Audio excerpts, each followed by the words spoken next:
अस्सलाम वालेकुम, welcome back to Innovate IT Zone. आज की वीडियो लेक्चर के अंदर हम लोग डिस्कस करेंगे पैरेलल एंड डिस्ट्रीब्यूटेड कंप्यूटिंग की कोर्स आउटलाइन का ओवरव्यू। यानी इसमें जितने भी टॉपिक्स हैं वो सारे के सारे इसी वीडियो के अंदर आपको कंप्लीट ओवरव्यू मिल जाएगा। डिटेल में हम लोग नेक्स्ट पढ़ेंगे, ठीक है। इसका कोर्स कोड हमारे पास DC323 है। तो सबसे पहला हमारे पास जो टॉपिक है वो है हमारे पास एसिंक्रोनियस एंड सिंक्रोनियस कंप्यूटेशन या हमारे पास कम्युनिकेशन। कम्युनिकेशन का मतलब होता है कि बातचीत करना, यानी टू पर्सन्स या टू और मोर पर्सन आपस में जब बातचीत करते हैं तो उस चीज़ को हम कम्युनिकेशन बोलते हैं। तो यहाँ पे हमारे पास एसिंक्रोनियस एंड सिंक्रोनियस कम्युनिकेशंस में क्या है कि सिंक्रोनियस में होता है कि जब यानी एक ही तरह के कम्युनिकेशन होते हैं। तो इस कम्युनिकेशन में क्या होता है कि हर पार्टी को, यानी एक पार्टी है एक दूसरी पार्टी है, अब इन दोनों पार्टीज को किसी भी चीज़ का वेट नहीं करना पड़ता, बल्कि एक ही टाइम में अपना काम कंप्लीट करना होता है। वो नेक्स्ट लेवल तक तब तक नहीं जा सकते जब तक वो पहले लेवल का काम कंप्लीट नहीं कर लेते हैं, ठीक है। जैसे अगर एक ट्रेडिशनल एग्जांपल लेते हैं, एक क्लासरूम है जहाँ टीचर ने हर स्टूडेंट का इंतज़ार करना होता है कि वो अपना काम कंप्लीट कर लें, यानी टेस्ट दिया होता है हर स्टूडेंट को। तो उन स्टूडेंट जब तक वो क्लासरूम से सबका टेस्ट नहीं लेती है वो नेक्स्ट क्लास में नहीं जाएगी। तो इसी तरह level by level her level complete होगा तभी नेक्स्ट लेवल पर जाएगी। तो इस चीज़ को हम लोग सिंक्रोनियस कम्युनिकेशन कहते हैं, ठीक है। जैसे वीडियो कॉन्फ्रेंसिंग की एग्जांपल ले सकते हैं। इसमें एसिंक्रोनियस कम्युनिकेशन में क्या होता है कि इसमें ये होता है कि अगर एक पार्टी है यानी एक बंदे ने अपना काम कंप्लीट किया है तो उसको दूसरी पार्टी का इंतज़ार नहीं करना पड़ता है। यानी कोई भी काम, जैसे आप एग्जांपल ले सकते हैं, ईमेल की एग्जांपल ले सकते हैं। एक बंदे ने ईमेल की है तो वो ये वेट नहीं करेगा कि अगला सीन करे और रिप्लाई करे, बल्कि वो ईमेल लिखता है, उसको सेंड करता है, वहीं पे छोड़ के चला जाता है। जब तक अगला बंदा सीन करके रिप्लाई नहीं देता है उसको ना तो ज़्यादा वेट करना पड़ता है ना कुछ, बल्कि उसको पता होता है कि किस टाइम पर उसको ये डाटा मिल जाना होता है, ठीक है। यानी फ़ौरन रिप्लाई का इंतज़ार नहीं करता, अपनी ईमेल लिखता है चला जाता है। उसके बाद आता है हमारे पास कंकरेंसी कंट्रोल। अब ये जो टेक्निक होती है ना, ये हमारे पास हमारी जो ट्रांजैक्शंस होती है ना उनमें यूज़ की जाती है, मोस्टली हमारे डेटाबेस सिस्टम में। क्योंकि इसमें क्या होता है कि जब मल्टीपल ट्रांजैक्शंस होती है, ये एक टेक्निक है यानी कंट्रोल करना। कंकरेंसी कंट्रोल का मतलब होता है कि हमारी जो डाटा होती है ना उसकी इंटेग्रिटी को मेनटेन करना होता है। मल्टीपल ट्रांजैक्शन को कंकरेंसी एग्जीक्यूट होने से रोकता है। उसके बाद आता है फॉल्ट टॉलरेंस। अब फॉल्ट टॉलरेंस में क्या होता है, देखो फॉल्ट का मतलब होता है कोई ना कोई फेलियर, कोई ना कोई गलती। टॉलरेंस का मतलब होता है कि उस गलती पे कोई ना कोई टॉलरेट करना, यानी कुछ ना कुछ अच्छा लेके आना। जैसे आप एग्जांपल ले सकते हैं इसमें कि हमारा गूगल सिस्टम होता है, हम उस पर कुछ चीज़ सर्च करते हैं, तो अगर हमारा एक सर्वर फेल हो जाता है, वो रिस्पॉन्स नहीं कर रहा, तो ऐसा नहीं होता कि काम ही नहीं करेगा, बल्कि मल्टीपल, अब गूगल जो होता है वो मल्टीपल सर्वर जो होते हैं उसका यूज़ कर रहे होते हैं, ठीक है। मल्टीपल सर्वर पे उसका कंटेंट मिल जाता है, तो दूसरा सर्वर आएगा वो उस सर्च वाली चीज़ों को हमें प्रोवाइड कर देगा, ठीक है। यानी इसमें क्या होता है कि इस सिस्टम की जो कैपेबिलिटी होती है ना वो किसी भी फेलियर की सूरत में अपने नॉर्मल ऑपरेशन को मेंटेन कर सके, इस चीज़ को हम कहते हैं फॉल्ट टॉलरेंस। जैसे कि रिडंडेंट हार्डवेयर या सॉफ्टवेयर कंपोनेंट्स का यूज़ करना, डुप्लीकेट हार्डवेयर या सॉफ्टवेयर, यानी अगर एक हार्डवेयर फेल हो जाता है तो उसकी जगह हम दूसरा ले आते हैं, ठीक है। तो इस चीज़ को हम बोलते हैं फॉल्ट टॉलरेंस। उसके बाद हमारे जीपीयू आर्किटेक्चर एंड प्रोग्रामिंग है। तो GPU architecture, GPU stand for the graphics processing unit architecture. अब इसको डिज़ाइन किया जाता है ताकि पैरेलल प्रोसेसिंग को एफिशिएंटली हैंडल किया जा सके। अब ये हाई परफॉर्मेंस कंप्यूटिंग में बहुत इंपॉर्टेंट है। जीपीयू प्रोग्रामिंग की बात करें तो जीपीयू प्रोग्रामिंग लैंग्वेजेस और फ्रेमवर्क का यूज़ करके पैरेलल प्रोसेसिंग के लिए एल्गोरिदम लिखना, जैसे CUDA और OpenCL, ठीक है। अगर हम इनकी कोई रियल लाइफ एग्जांपल लेते हैं हमारे पास जीपीयू आर्किटेक्चर की और हमारी जो प्रोग्रामिंग है इसकी, तो इसमें हमारे पास बेसिकली होता है क्या, यानी वीडियो गेम्स की अगर एग्जांपल ले तो हमारे जीपीयू आर्किटेक्चर उसमें ही आते हैं, ठीक है। हाई क्वालिटी ग्राफिक्स रेंडर करने के लिए हम जीपीयूज़ का यूज़ होता है जो मल्टीपल टास्क को पैरेलल प्रोसेस करता है। जैसे एक गेम ले लेते हैं हम लोग, कार की गेम ले लेते हैं, तो उसमें एक कार चल रही होती है तो उसके पैरेलल ही दूसरी कार भी चल रही होती है, यानी दो रोड ले सकते हैं या एक रोड ले सकते हैं, तो उसमें दोनों की डायरेक्शन सेम है, पैरेलल जा रही होती है, तो हमारे जीपीयू आर्किटेक्चर होता है। अगर सीपीयू प्रोग्रामिंग की एग्जांपल लेते हैं ना तो ये मोस्टली हमारे क्रिप्टो करेंसी यानी हाँ इसमें यूज़ की जाती है। जैसे हमारी कम्प्लेक्स कैलकुलेशन को क्विकली सॉल्व करने के लिए हम लोग जीपीए प्रोग्रामिंग का यूज़ करते हैं। उसके बाद हमारा टॉपिक है हेट्रोजीनियस। तो हेट्रोजीनियस में क्या होता है कि ये डिफरेंट टाइप्स ऑफ सिस्टम और कंपोनेंट्स का कॉम्बिनेशन जो एक इंटीग्रेटेड सिस्टम में मिलके काम करते हैं, जैसे कि डिफरेंट प्रोसेसर्स, ऑपरेटिंग सिस्टम्स और नेटवर्क का यूज़। यानी एक ही सिस्टम के अंदर जब मल्टीपल कंपोनेंट्स या सिस्टम्स आपस में कंबाइन होकर इंटीग्रेट होकर काम कर रहे होते हैं, जैसे आप कहें कि हमारा कंप्यूटर सिस्टम है। अब इसमें हमारा ऑपरेटिंग सिस्टम भी है, क्योंकि कंप्यूटर सिस्टम कैसे बनता है, हार्डवेयर और सॉफ्टवेयर के कंपोनेंट्स को जब आपस में कंबाइन करते हैं तो हमारा पूरा सिस्टम बनता है। तो हेट्रोजीनियस में क्या पढ़ा कि हमारा एक पूरा सिस्टम या different types of system component जब आपस में कंबाइन किए जाते हैं तो ये हमारे पास क्या हमारे मिलकर काम करते हैं, तो इस चीज़ को हम लोग हेट्रोजीनियस कहते हैं। उसके बाद है इंटरकनेक्शन टोपोलॉजीज। अब इंटरकनेक्शन टोपोलॉजीज में क्या है कि ये नेटवर्क स्ट्रक्चर्स होती हैं जो हमारे मल्टीपल कंप्यूटर्स नोड्स को कनेक्ट करती हैं। यानी कंप्यूटर मल्टीपल कंप्यूटर्स होते हैं, उनके जो नोड्स होते हैं ना उनको आपस में कनेक्ट करती है। जैसे हमारी टोपोलॉजीज कौन कौन सी है, मैश टोपोलॉजी है, हमारी स्टार टोपोलॉजी है, हमारी रिंग टोपोलॉजी है और बस टोपोलॉजीज होती हैं। अब देखा होगा कि ये सारी टोपोलॉजीज आपस में कनेक्टेड होती हैं, एक नोड के थ्रू होती हैं। तो इस टॉपिक के अंदर आप लोगों ने टोपोलॉजीज पढ़नी है जो हम लोग ऑलरेडी मतलब शुरू से ही पढ़ते आ रहे हैं। उसके बाद आता है लोड बैलेंसिंग। अब ये टेक्निक जो है वर्कलोड्स को इवेंटली डिस्ट्रीब्यूट करती है ताकि किसी भी सिंगल नोड पे ज़्यादा लोड ना हो। यानी हमारे होते हैं कि जितने भी वर्कलोड आते हैं ना उन सबको इवनली डिस्ट्रीब्यूट करती है। यानी अगर एक सिंगल नोड है तो उस पर ज़्यादा जो है ना वो लोड ना पड़े। अब इससे क्या होता है कि हमारे जो सिस्टम्स होते हैं ना उनकी जो परफॉर्मेंस होती है, उनकी जो रिलायबिलिटी होती है ना वो बढ़ जाती है। अगर हम इसकी कोई रियल लाइफ एग्जांपल लेना चाहें हमारे पास लोड बैलेंसिंग की, तो वेब सर्वर की एग्जांपल ले सकते हैं, जिसमें वेबसाइट जैसे अमेज़ॉन होता है ना, इसमें मल्टीपल सर्वर पे लोड बैलेंस करती है ताकि यूज़र का फास्ट रिस्पॉन्स मिल सके। यानी यूज़र किसी चीज़ को सर्च करता है, किसी आइटम को सर्च करता है तो उसको फास्टली रिस्पॉन्स मिलता है। तो मल्टीपल यानी अब ये तो नहीं कि अमेज़ॉन पे एक टाइम पे एक ही यूज़र लगाता है, मल्टीपल यूज़र्स लगे होते हैं ना, तो इस तरह से लोड को बैलेंस किया जाता है वेब सर्वर्स के ऊपर। ठीक है। उसके बाद हमारे पास जो नेक्स्ट टॉपिक है वो है मेमोरी कंसिस्टेंसी मॉडल। अब ये बेसिकली होता है क्या है, रूल्स का सेट होता है, सेट ऑफ रूल्स होता है जो डिफाइन करते हैं कि मेमोरी ऑपरेशन किस तरह से डिफरेंट प्रोसेसर्स को दिखाई गई जाए।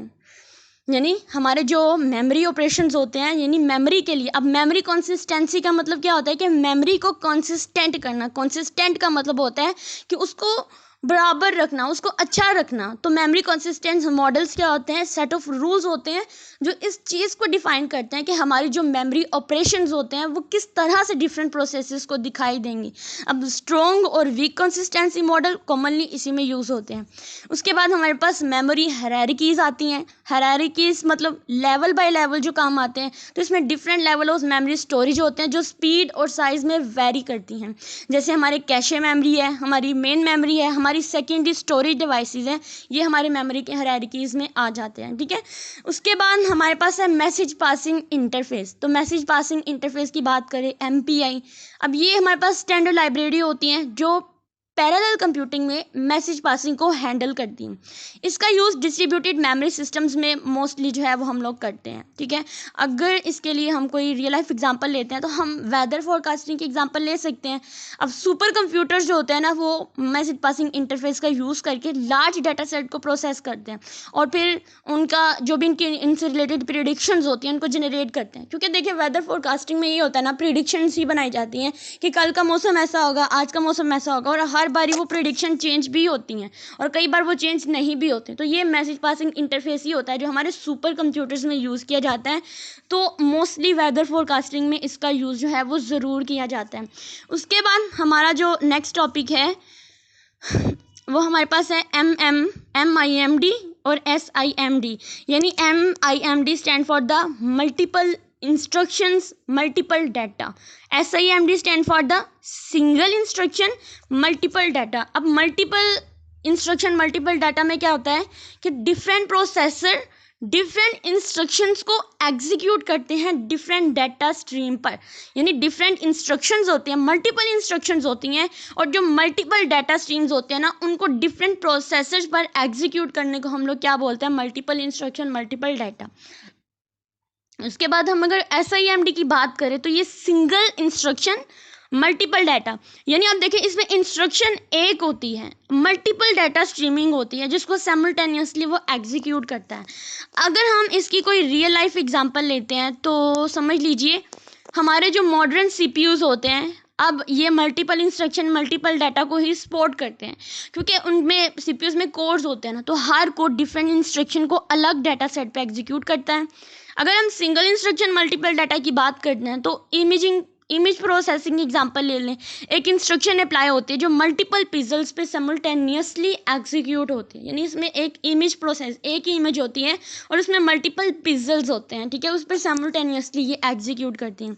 उसके बाद हमारे पास आती है मल्टी थ्रेडिंग प्रोग्रामिंग। अब इसमें अगर कोई एग्जाम्पल है मल्टी थ्रेडिंग प्रोग्रामिंग में, तो इसमें वेब ब्राउजर्स की एग्जाम्पल ले लें जिसमें मल्टीपल टैब्स हम ओपन कर सकते हैं, एक ही प्रोसेस के अंदर डिफरेंट थ्रेड्स के थ्रू रन होते हैं। यानी जब हम क्रोम यूज़ करते हैं तो उसमें क्या होता है, मल्टीपल टैब्स को हम ओपन कर सकते हैं, तो ये हमारी मल्टी थ्रेडिंग प्रोग्रामिंग में, यानी इसमें मल्टीपल थ्रेड्स एक ही प्रोसेस के अंडर कंकरेंटली रन करते हैं, तो हर थ्रेड अपनी इंडिपेंडेंट एग्जीक्यूशन पाथ को फॉलो करता है।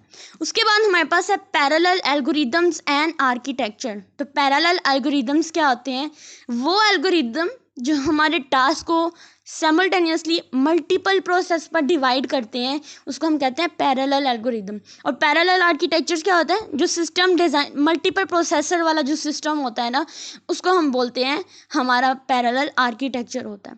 उसके बाद पैरेलल IO यानी पैरेलल इनपुट। अब पैरेलल की बात जहाँ पे आएगी ना, आपने समझना कि यहाँ पे मल्टीपल्स होते हैं, ठीक है, तो मल्टीपल इनपुट आउटपुट ऑपरेशन को साइमल्टेनियसली एग्जीक्यूट करने के प्रोसेस को या उसकी परफॉर्मेंस को इम्प्रूव करने के लिए जो हम यूज़ करते हैं हमारे पास मल्टीपल इनपुट आउटपुट ऑपरेशंस होते हैं, यानी प्रोसेस की स्पीड को, उसकी परफॉर्मेंस को इम्प्रूव करते हैं। उसके बाद हमारे पास है performance analysis and tuning. Performance analysis में क्या होता है कि सिस्टम की परफॉर्मेंस जो है उसको मैट्रिक्स को मैयर करना, सिस्टम की परफॉर्मेंस मैट्रिक्स, इसमें मैट्रिक्स बनाए जाते हैं, उसके अकॉर्डिंग इसको मैयर करना और फिर इसको एनालाइज करना। अब परफॉर्मेंस एनालिसिस के नाम से ही जाहिर है कि हम इस पूरे सिस्टम में कंप्यूटिंग सिस्टम की बात करें, डिस्ट्रीब्यूटेड कंप्यूटिंग की बात करें, पैरेलल कंप्यूटिंग की बात करें, तो परफॉर्मेंस एनालिसिस में क्या है कि हमारे सिस्टम की परफॉर्मेंस को मैयर करना और फिर उसको एनालाइज करना। और परफॉर्मेंस ट्यूनिंग में क्या होता है कि सिस्टम को ऑप्टिमाइज करना ताकि बेस्ट परफॉर्मेंस जो है ना वो हमें हासिल हो सके। उसके बाद हमारे पास है पावर प्रोग्रामिंग मॉडल्स। पावर क्या होता है, पावर है किसी एनर्जी को कंज्यूम करना, ठीक है, पावर का मतलब होता है ना कोई एनर्जी इसको कंज्यूम करना, फिर उसको मॉनिटर करना, उसको ऑप्टिमाइज करना पैरेलल सिस्टम के अंदर, तो ये हमारी पावर होती है। जबकि प्रोग्रामिंग मॉडल्स क्या होता है, डिफरेंट किस्म के फ्रेमवर्क्स जो पैरेलल प्रोग्रामिंग को सपोर्ट करते हैं, जैसे हमारी डाटा पैरेलल है, हमारे टास्क पैरेलल है, ये हमारे प्रोग्रामिंग मॉडल्स में आते हैं। इसको हम नेक्स्ट डिटेल से नेक्स्ट वीडियो में हम पढ़ते जाएंगे। उसके बाद है हमारे process centric share distributed memory. अब प्रोसेस सेंट्रिक में क्या होता है कि वो सिस्टम जो प्रोसेस मैनेजमेंट पे फोकस करते हैं। अब ये सारे के सारे टॉपिक जो मैं बोल रही हूँ वो आप साथ साथ नोट करते जाएं। प्रोसेस सेंट्रिक में क्या होता है कि वो सिस्टम होते हैं जो हमारे प्रोसेस की मैनेजमेंट पे फोकस करते हैं। जबकि शेयर्ड मेमोरी में क्या होता है कि multiple processor same memory space को एक्सेस करते हैं। उसके बाद हमारे क्या होता है कि डिस्ट्रीब्यूटेड मेमोरी होती है ना, कि हर प्रोसेसर जो होता है वो अपनी इंडिपेंडेंट मेमोरी स्पेस को यूज़ करता है, यानी इंडिपेंडेंटली वो जो मेमोरी स्पेस को यूज़ करता है वो हमारी डिस्ट्रीब्यूटेड मेमोरी होती है, ठीक है। उसके बाद अगर हम समझे हमारा नेक्स्ट टॉपिक है स्केलेबिलिटी एंड परफॉर्मेंस स्टडी। तो स्केलेबिलिटी यानी सिस्टम की वो एबिलिटी हैंडल करना जिसमें हमारी लोड को विदाउट परफॉर्मेंस डिग्रेड किए लोड करना। यानी स्केलेबिलिटी में यही होता है ना कि किसी ना किसी चीज़ को एक्सपैंड करना, किसी ना किसी चीज़ को इंक्रीज़ करना। तो यहाँ पे परफॉर्मेंस एंड स्केलेबिलिटी में यही होता है कि हम लोग जो है डिफरेंट मेथोडोलॉजीज़ का यूज़ करके सिस्टम की परफॉर्मेंस को एवेलुएट करते हैं और बगैर परफॉर्मेंस को डिग्रेड किए हम लोग सिस्टम की जो स्केलेबिलिटी होती है उसको भी लोड, उसके जो लोड टाइम होता है उसको भी इंक्रीज़ कर सकते हैं और हमारी परफॉर्मेंस को भी एवेलुएट कर सकते हैं। उसके बाद हमारा स्केड्यूलिंग आता है। अब स्केड्यूलिंग या शेड्यूलिंग जो भी, अब इसमें ये होता है कि जो टास्क होते हैं या जो भी प्रोसेसेस होते हैं उसको एलोकेट करना। प्रोसेसर्स पे इफ़ेक्टिवली एग्जीक्यूशन के लिए हम लोग इस चीज़ का यूज़ करते हैं स्केजुअलिंग के लिए, यानी इसमें डिफरेंट किस्म के हम लोग टाइम सेट कर देते हैं कि किस प्रोसेसर को किस टास्क को हम लोगों ने कब एलोकेट करना होता है। उसके बाद हमारे पास आता है स्टोरेज सिस्टम, ठीक है। तो storage system, synchronisations and tools की अगर बात करें तो हमारे पास हमारे स्टोरेज सिस्टम में डिफरेंट मेथड्स और ऐसी टेक्निक्स या टेक्नोलॉजीज़ यूज़ होती हैं जो हमारे डाटा स्टोरेज को मैनेज करते हैं। सिंक्रोनाइजेशन की बात करें तो इसमें वो मैकेनिज़्म जो प्रोसेस को कोऑर्डिनेट करते हैं ताकि हमारी जो यानी डाटा इंटीग्रेट को मेंटेन कर ले, हम सिंक्रोनाइजेशन का यूज़ करते हैं। सिंक्रोनाइजेशन क्या होता है ये हम लोग ऑलरेडी अपने ऑपरेटिंग सिस्टम का जो हमारा लेक्चर था उसके अंदर डिस्कस कर चुके हैं, ठीक है। टूल्स की बात करें तो ऐसे कौन से टूल्स यूज़ होते हैं जो हमारे स्टोरेज सिस्टम सिंक्रोनाइजेशन के लिए यूज़ किए जाते हैं। तो इसमें कुछ सॉफ्टवेयर या यूटिलिटीज़ जो पैरेलल और डिस्ट्रीब्यूटेड सिस्टम दोनों को सपोर्ट करते हैं, जैसे हमारी अमेज़ॉन है, हमारे ओपन स्टैक हैं, ठीक है, ब्लू स्टैक है। इस तरह की जो चीज़ें यूज़ करते हैं ना वो हमारे इसी में ही आते हैं। उसके बाद हमारी प्रोग्रामिंग लैंग्वेजेस या टूल्स आप कह सकते हैं, और जिसमें इम्पोर्टेंट उन्होंने कहा है हमारे पास Cilk, GDB, threads, MP, ICH, open MP, Hadoop, FUs, ठीक है। अब ये हमारे पास ये डिफरेंट प्रोग्रामिंग टूल्स और लाइब्रेरीज जो पैरेलल डिस्ट्रीब्यूटिव प्रोग्रामिंग को सपोर्ट करते हैं, जिसको हम लोग नेक्स्ट आने वाली वीडियोस के अंदर डिटेल में डिस्कस करेंगे। और वैसे भी हमारा लास्ट वाला टॉपिक था, तो यहाँ पर हम अपनी आउटलाइन के सारे ओवरव्यू जो है वो कंप्लीट कर चुके हैं। अगर इससे रिलेटेड कोई भी क्वेश्चन हो आप लोग मुझे कमेंट में ज़रूर पूछें, और जितना कुछ मैंने बताया है आप लोग साथ साथ इसको नोट डाउन करते जाएं, क्योंकि अगर वीडियोस लेट आती हैं तो इस मीन्स आपको कम से कम इतना तो अंदाज़ा हो सके कि हर टॉपिक के अंदर हम लोगों ने कवर क्या किया है।